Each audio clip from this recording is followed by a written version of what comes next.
It's so good to see you guys. This is so much fun. So I just want to set the scene for you a little bit, what we're going to do over the next few days and where we're going to go over the next few days. And then I'll tell you sort of, what you have to expect. And then we're going to start.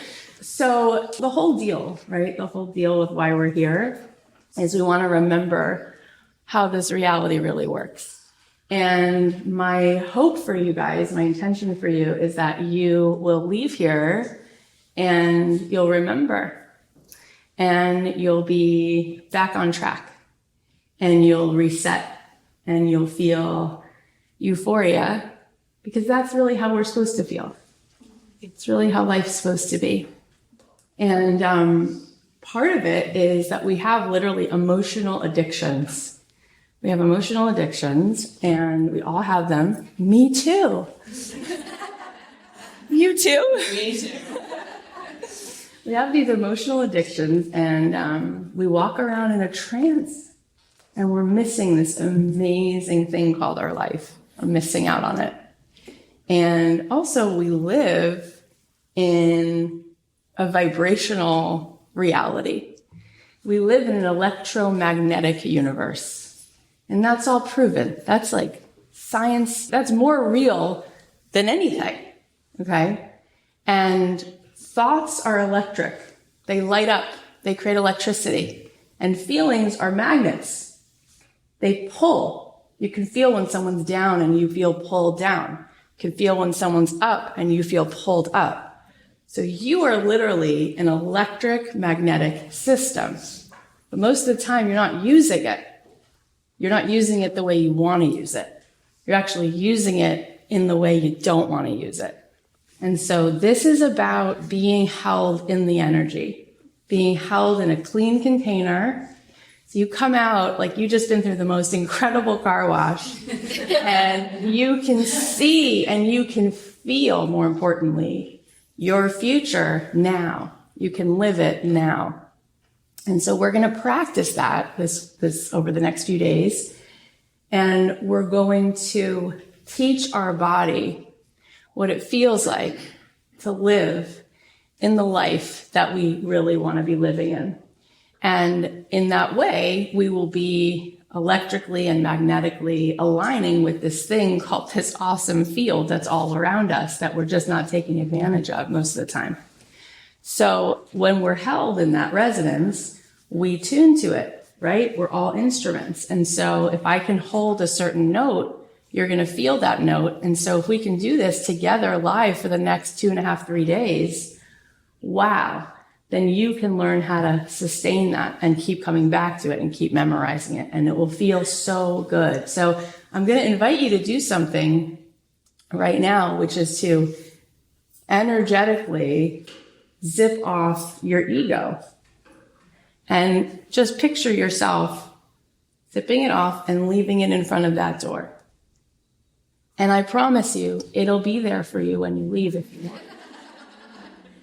But I don't think you're going to want it, because it doesn't really serve us. But we are emotionally a little bit addicted to it, a lot addicted to it. So the goal of the next few days is to give ourselves a break and a chance to fully and totally practice what it feels like to think and feel the way our soul thinks and feels. And then, holy cow, we might actually get to say, 2023, just everything turned on, everything aligned, the best year of my life. You are so powerful. Each one of you is so powerful, each one of us, and as Marianne Williamson said to me, even if we did as much as we think we could do, we wouldn't scratch the surface, right? Every person, she said, who's walked this earth didn't scratch the surface of what they could do, right? Each one of us has the potential to be Gandhi, right? To be one of those people who just your vibration can make a difference. When you look at what's going on in this world right now, how do you make a decision today to do something about what happened yesterday? You do this. This is the work. This is how you vote. This is how you change it, right? My daughter just graduated from preschool. You probably all heard me say that now. And she got up with her little class and they sang, "Put a little love in your heart." and everyone was bawling. And as simple and trite as it sounds, that's really it. That's how you change it, right? And it starts with every single one of us understanding that your vibration can love other people into life.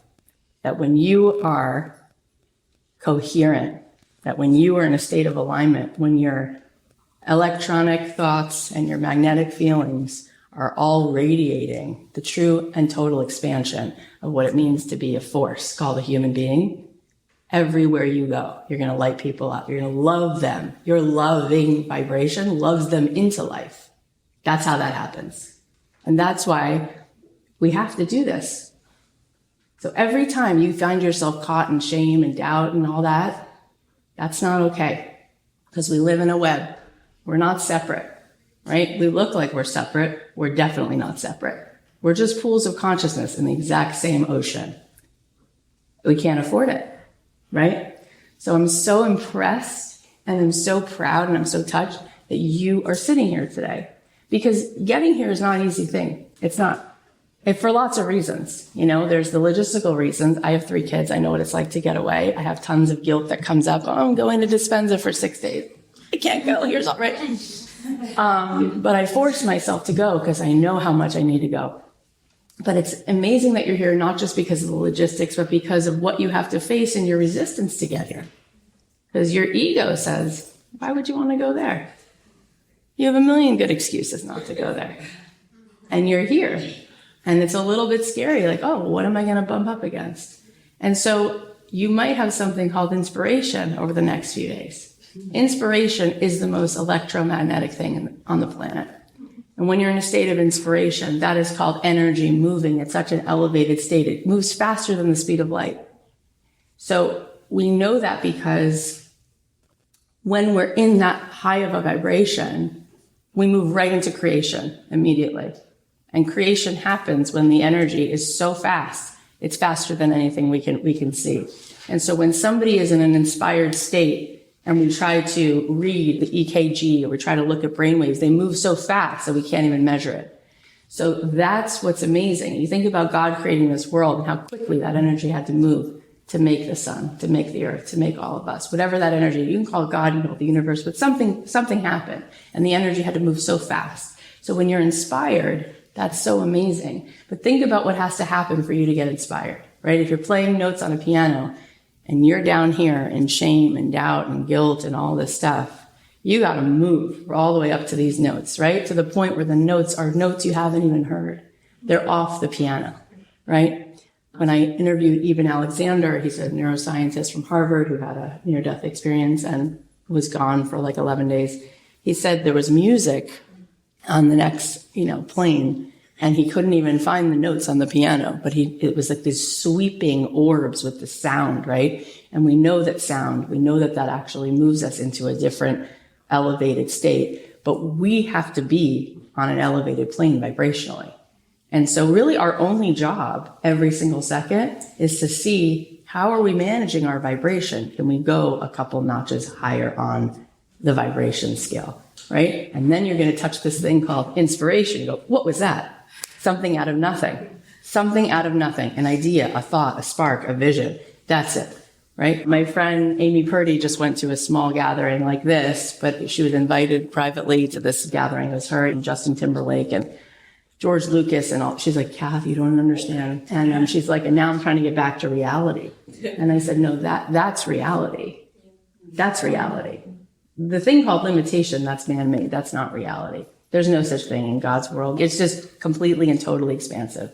If a scientist came along and heard your thoughts when they get into that limited place, they would just say, like false, like doesn't exist. What are you doing? Like that's not true, but okay, you can live in that. And like everybody has the same antenna, you have the same circuitry. We could all do that. And imagine what would happen. So what does that take? It takes taking that ego and putting it over there and taking your virtual reality headset that you're so tied to and just being aware that you're wearing it. And then we're going to take it off. And hopefully over the next few days, we're going to replace it with what's really going on. All right. So I realize that we all have different things on our plate at this moment, depending on what you ate or whatever. So I'm just going to give you a category of like, can you find one thing on your plate that's a fruit or a vegetable? Okay, so I bet you have one of those. So I'm holding a tomato. Okay, awesome. So what I want us to do is just kind of be really present with this experience for a second. And you can do this wherever you go. Probably annoy the shit out of your fellow meal. Before we eat, is that a tomato? Pick it up. Whoa. Anyways. All right. So let's fully take in all that's actually happening in this moment, because it really is every single second is like a sound and light show. It is like the alpha and the omega. It is such an extraordinary gift. Remember when I said early this morning, this is us living our life? Well, we don't usually live our life because we don't live it on our terms. So we also don't live our life. We're just not awake and we're not present and we're missing the greatest show of all time. So this fruit or vegetable that you're holding, I want you to think about for a second, what happened so that it made it to your fork right now, okay? So let me take you on a journey. Okay, so there was a time, most likely, in this case, where there was a person and he or she works on a farm. And he or she went to work that day and planted a seed. This is part of what they were doing. And then there was daylight, and then the days passed, and there was a lot of wind, and the seasons passed, and there was rain, and there was more sunlight. And some days were shadier than others and cloudier than others. And eventually, this little seed started to sprout, and there were people who worked that land who we'll never meet and we'll never get to thank. And they show up there every day. And they prune things away, and they walk the land, and they make sure that the irrigation systems are working, and they tend to it, and they take care of it. And then eventually this little seed grew to the point where this fruit or this vegetable that you have on your fork, this tomato was ready to be picked. And he or she, they saw it. They plucked it off, put it in a little bucket, and then off it went to meet up with somebody else. And there was a person, most likely probably a guy, who drives a truck, who has to say goodbye to his family all the time. And his kids don't see him all the time because he's on the road a lot, but he does it to pay the bills. And he shows up at this farm and he says, hey, and he says hi to these people that maybe he's seen many times, or maybe it's his first time, and they load up this truck. And he goes on his drive, and it's a drive, and he takes it to in this case, it was probably Publix, but if it was LA, it would be Ralph's or Gelson's or whatever, and he takes it there. And then there's a bunch of people who work their job at Publix, and they work at Gelson's, they work at Bristol Farms, they work at Whole Foods, they put on their uniform every day, and they humbly show up for that job. And they've got their own stories, they've got their own lives. And they go to work, and there's the truck, and they take all those things off the truck, and they put it onto this area in the produce section. And then there was a person who's responsible for going and collecting the stuff that comes here. And that person has a story, and they have parents, and they have kids. And they went, and they grabbed it, and they took it off the truck, and they brought it into the kitchen. And then there's people who work in this kitchen. And they take this fruit, and for whatever reason, this particular fruit or vegetable, today it was the day. They cut it up, and my team decided on a menu and thought, oh, watermelon salad, and ooh, heirloom tomatoes, and salmon burgers, and whatever it was. And the kitchen got that order and said, okay, cool, and started to prepare this beautiful meal. And then these awesome souls who all have families, who all come to work every day, dutifully just doing their job, they move it into this beautiful display. And you get up and you take it and you sit down, and we forget that the whole world is in this tomato. The whole world. the sun and the moon and the wind and the rain and the earth and all these human beings who we've never met. And if it was not for one of those people, if the truck had broken down, or if there was a drought, or if that farmer didn't decide to have that farm, we wouldn't be sitting eating this tomato. And if that happened a lot of times, well, we wouldn't be sitting here eating anything. So here we are. And now we go to the next part, which is, first of all, oh my gosh, we are all completely interconnected. Absolutely, we are living inside of one ocean, of one collective pool of consciousness, of one sphere, of one self, of one light, because that's obvious from this. But then it's like, okay, so before you eat it, move it slowly as close to your mouth, but don't put it in your mouth. And I want you to see at what point can you already start to smell this fruit. How close do you need it to be to smell it? Like I can smell it from here. And just notice how good it smells. It's like, oh my God, this is something, this smell came out of the earth. Like God made something that smells like this. And what does it smell like? It smells like summer. It smells like running when I was a kid. It smells like freedom. It smells fresh. It smells alive. It smells like hope. It smells like love. It smells like something mystical and magical. It's like a little bit sweet and a little bit salty. And it's perfect.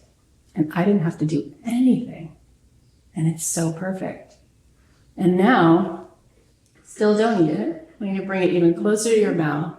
I want you to bring it like all the way up to your mouth without eating it. I want you to notice if you start to salivate, which is a normal thing, that your mouth just starts to prepare for exactly what this is going to taste like. Your mouth like expects it and knows it, right? And notice that. And now when we actually are going to eat it, we're going to eat it really slowly, okay? So, and I'm talking, so I'm not going to eat it just because I could talk to you while we do it. But I want you to take a small bite of it and put it in your mouth. And I want you, as you're chewing it, to notice where on your tongue you feel it. Do you feel it in the front of your mouth, the back, on the sides? Do you feel your whole mouth like light up with this burst of flavor? Just enjoy that. Just chew it and keep taking bites of this thing mindfully and let yourself enjoy the texture, the flavor, where you feel it in your mouth. Like, what a fucking gift it is. Anyone who lost taste and smell during COVID, it's such a gift to be able to taste and smell. And how awesome life is when we actually show up with our senses and experience the life that we're actually living. Just chew that and enjoy it. And now, just for the next, literally, I'll stop you in 2 minutes. I want you to eat for 2 minutes with that, aware, tasting it. And I want you to taste your food and notice the texture and notice if it's salty and if it's sweet. And I want you to just eat for 2 minutes and be mindful while you're eating, just for 2 minutes. And notice the sound, if it's crunchy, and the color. Take in how many shades of green are on your plate. Just notice how many shades of red are on your plate without food coloring. It's God-given, right out of the magical, miraculous yellow, green, red, brown. Okay, so it's 12:40. That was 2 minutes. How does that feel? Does that feel at all different than how you normally experience food? Yes. Right? Mm-hmm. So we used to do this at UCLA. We would spend our entire lunchtime together at the quad. And my teacher would start with I'm peeling a banana. I'm eating a banana. And is wrong with her? But then it was like, oh my God, she's peeling the banana. Look at the banana. Look at it. Smell it. Smell it. And like, when you actually live, you start living this way. And of course, you're not going to be able to do this all the time because you're in trance a lot of the time. But the more you get conscious of being unconscious, you're going to get to do that more. And then you think about if you got to do that for 1,000 days in a row, you get your life back, right? And that's just with eating. Even if you only did it 2 minutes a day for the rest of your life. So you could start by, one thing that I do, I did a little video about this. Every morning, I have a little morning meditation practice, and then I go downstairs and make my espresso. And my first 3 sips of that coffee, I close my eyes and taste it. And like, let it, like, I notice like where it is on my tongue. I notice the vanilla. I notice the warmth. And the rest of the coffee, I don't enjoy it as much, but I enjoy it. But like, I know that at least I get those first few sips. So you can make that little note to yourself, like, okay, I want to start to be more dropped in. I want to be aligned. Well, how do I get aligned? I show up in the moment. The moment is the beeline for alignment. So the more that we do things like this, we can attend to the moment. And it's also really beautiful because we can be grateful and appreciating so much of what we have and so many people who are around us all the time who we forget to know that we are totally inextricably linked to, right? There's no such thing. It's like, I'm a Democrat, I'm a Republican. It's like, you're not red and you're not blue, we're purple. We are each other, right? We are each other. I'm from the South, I'm from the North. Like, you're me and I'm you. That's it. Right? There's no getting through this without each other, so we better figure out how to get along and appreciate each other.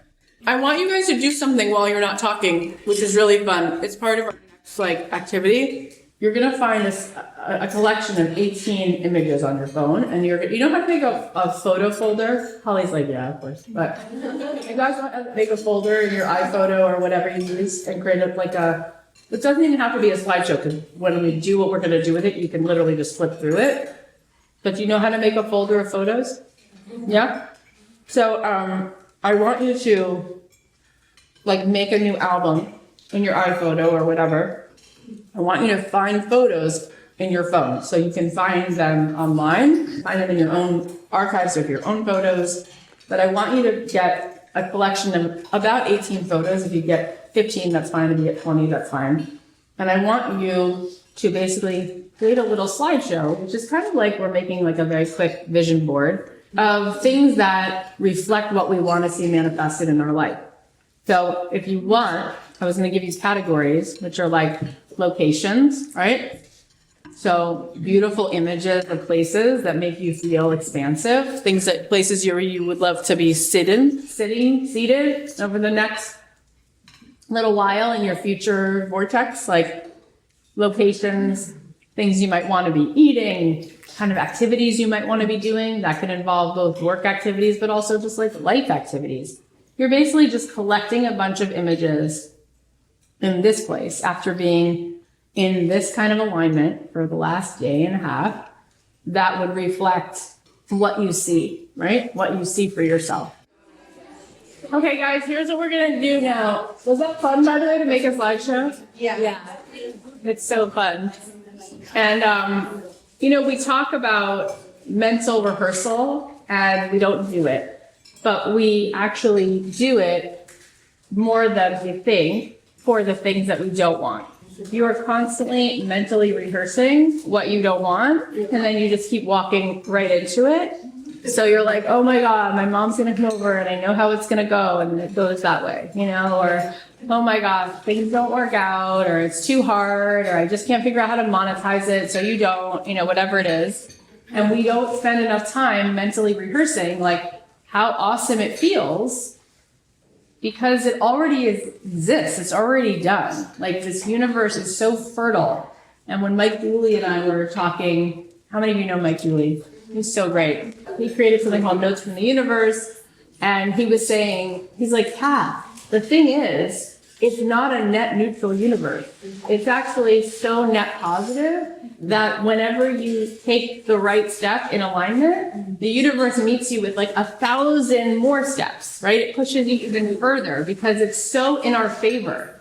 And what that means is like, imagine you have this magic fertilizer that all that you need is already there, all the nutrients. And like all you have to do is plant a thought, and then thoughts become things. So like you plant a thought and boom, out comes all that is materialized from your thought into this fertilizer. And I'm sure you've heard me tell this story before, but I've gotten, really close with Sherry Salata over the last few years, who's a wonderful person, and so happy for her right now because she's like taking people on these trips, which is, I'm so happy for her. But she was executive producer for Oprah, and she was president of OWN. And so I've gotten to like kind of really know a little bit more about what goes on in there and how that all went. And some people don't know the whole story, but the really quick, amazing, fascinating story is that Oprah is like a total master manifester, and she just always kind of knew that thoughts become, and that's it. And it's already done. And you get met there because you're a match for it. You are it. And so the story is so crazy because she had read a book called The Color Purple. It was a book. And she remembers when she picked the book up in the bookstore, sitting down, crouched down, and reading the entire thing cover to cover because it was her story. It was a story about a young girl who had gone through tremendous abuse and had gotten pregnant and all of this stuff. And she was like, oh my God, like this is me in a book. And so she bought every copy that they had at the store. And she would literally give this book out to people. Like, you have to read this book. This book is the most amazing book. You have to read this book. You have to read this book. And she would go back to the bookstore and then literally like walking home, she would give out this book. That's how crazy she was about this book. And she was working and broadcasting and, all the rest. And people told her, really awesome things like, you don't have a face for TV, or, you're not what we're looking for. This will never work out for you. All the stuff. And she actually didn't really notice because her thought was, this book is going to become a movie and I'm going to be in it.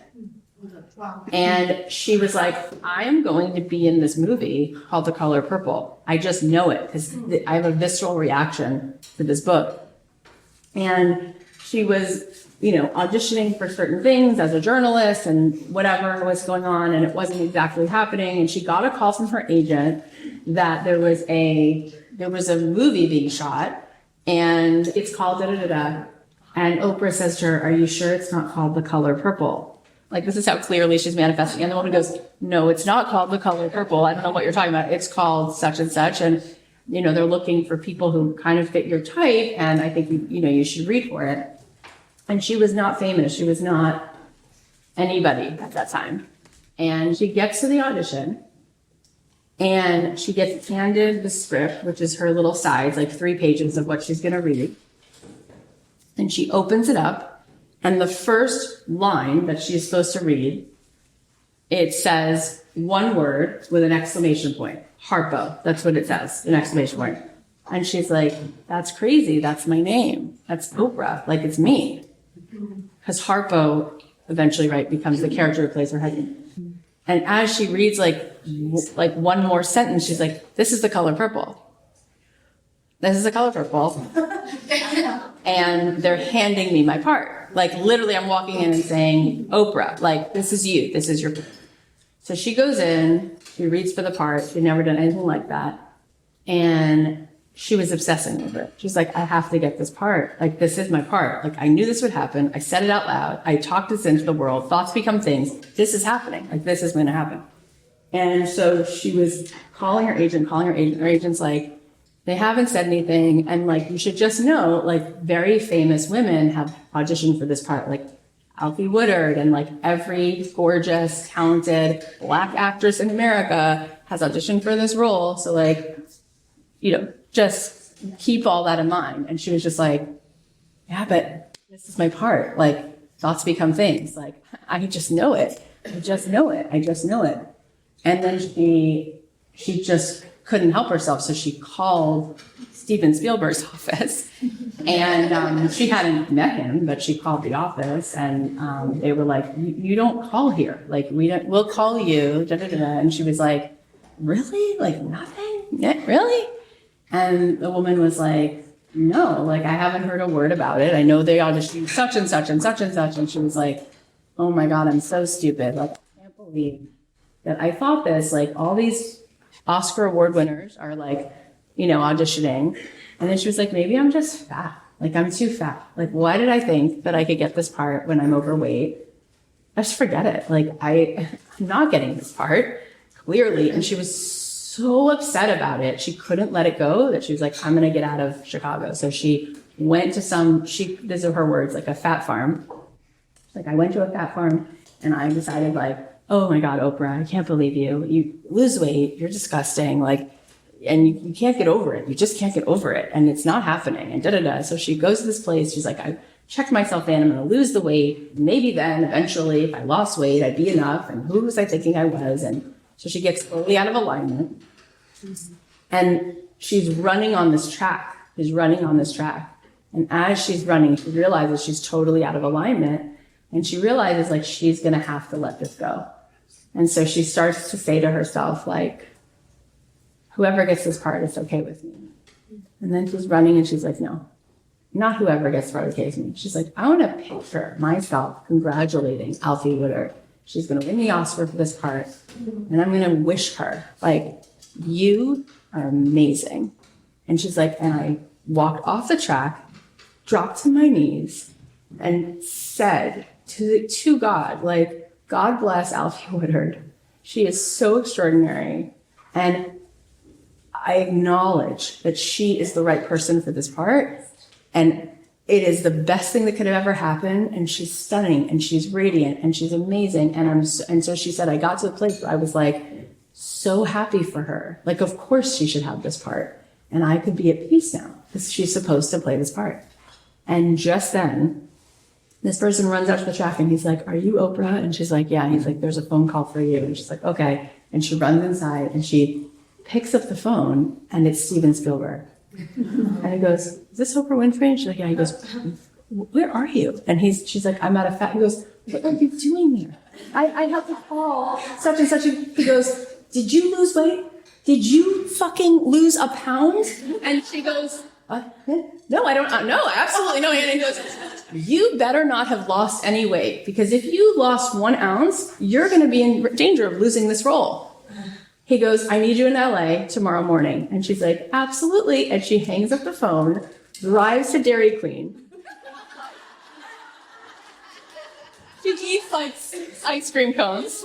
Yeah. She's like, I was like, give me the ice cream. Eats the ice cream cones. And the next day she walks in and she's sitting across from Steven Spielberg. And he's like, oh, thank God you look great. Oh, I was so worried, And she sits down and she's like, oh my gosh, I can't believe I'm meeting you. Like, I read this book and da-da-da. And then you had all these people. And he looked at her and he goes, I watched the tapes. It was always you. The second you walked in, it was you. And he said to her, and this is like the truth of the movie, he goes, you're the first person I cast. You're the glue. Like, you are Sophia. And once I had you, I can cast that whole movie because it's you. And she like bursts into tears. And she does this movie. And she's amazing in it. And everyone's amazing in it. And the movie has its moment. And she's totally satisfied with life. Like, holy crap, what could possibly be better than this? Nothing.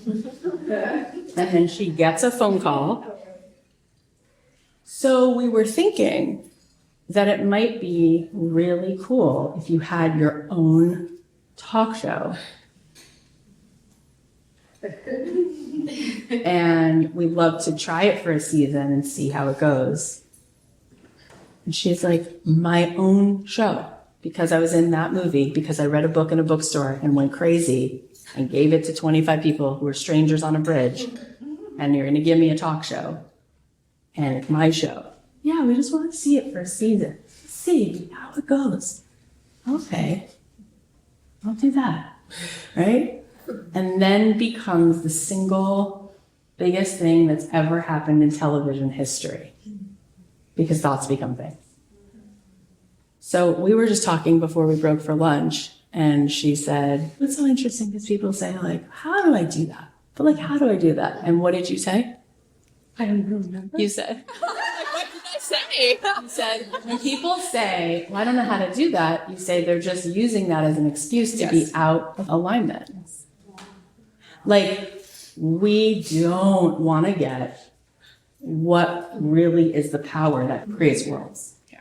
And when you are fully and totally taking your power, claiming your power, it is a match.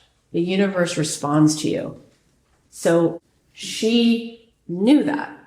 I will be in this movie. Of course, it turns out it was the color purple.